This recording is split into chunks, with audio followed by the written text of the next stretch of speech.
दोस्तों सारा कॉन्टेक्स्ट समझिए। यूएस की आर्मी पाकिस्तान में उतरती है 2 दिन पहले to control Iran from the land of Pakistan, क्योंकि यूएस इस बार इराक और अफगानिस्तान वाली गलती नहीं करना चाहता। वो डायरेक्ट अंदर नहीं घुसेगा, वो पाकिस्तान की जमीन से ईरान को कंट्रोल करने की कोशिश करेगा। सारे लॉजिस्टिक के साथ ये आए हैं और इसे नाम क्या दिया गया है, मिलिट्री एक्सरसाइज। और कल ही के दिन आपने देखा होगा कि हमारे जम्मू में पाकिस्तानी ड्रोन देखे जाते हैं, जिसे बड़े ही आराम से हमारी इंडियन आर्मी उसे न्यूट्रलाइज करके भगा देती है। और कोइंसिडेंटली या फिर डायरेक्टली ये कहिए कि कल ही के दिन जैश का जो चीफ रहता है, जिसने 26/11 और पार्लियामेंट्री अटैक करवाया है, उसका एक ऑडियो को वायरल करवाया जाता है कि 1000 से ज्यादा ऐसे टेररिस्ट बैठे हुए हैं इंडिया में पेनिट्रेट करने के लिए, अंदर घुस के मारने के लिए। मतलब दोनों तरफ से, वेस्ट और ईस्ट दोनों तरफ से इंडिया को डीस्टेबलाइजेशन करने की कोशिश की जा रही है, मिसलीड करने की कोशिश की जा रही है।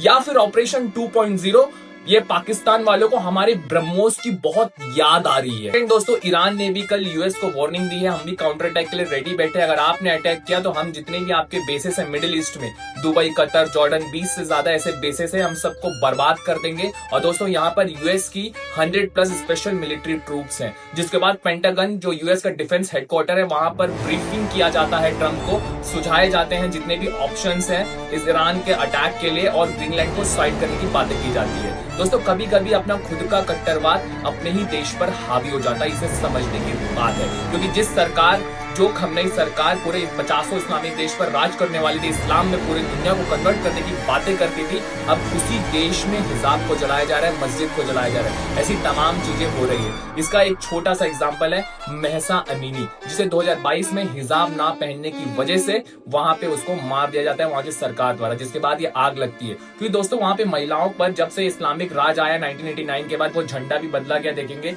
वो झंडा 1989 के पहले लागू था, तब से वहां पर इस्लामिक रूल के बाद से जो महिलाओं पर रेस्ट्रिक्शन लगाई गई है, marriage, divorce, cloth, lifestyle, politics, सब जगह भेदभाव किया जा रहा है। Only they are using their bodies and freedom as a tool of domination. Khamenei सरकार is totally failed to protect women from the gender based violence. और दोस्तों ईरान इतने आसानी से नहीं मानेगा। The next 72 hours is very important, because Trump की जो एयरफोर्स है वो जॉइंट बेस एंड्रो पहुंच चुकी है, जहां से सब ऑपरेट होता है। दूसरी तरफ जो फेलवी है, रेजा फेलवी, ट्रम्प से डिमांड कर रहे हैं कि आप फ्रीडम दिलाइए ईरान को, वो आपकी वजह से स्ट्रीट्स पर उतरे हुए हैं। और खबर ये भी है कि खमनेई ईरान छोड़ चुके हैं। दोस्तों मोर अपडेट्स के लिए आप मेरे साथ बने रहिए।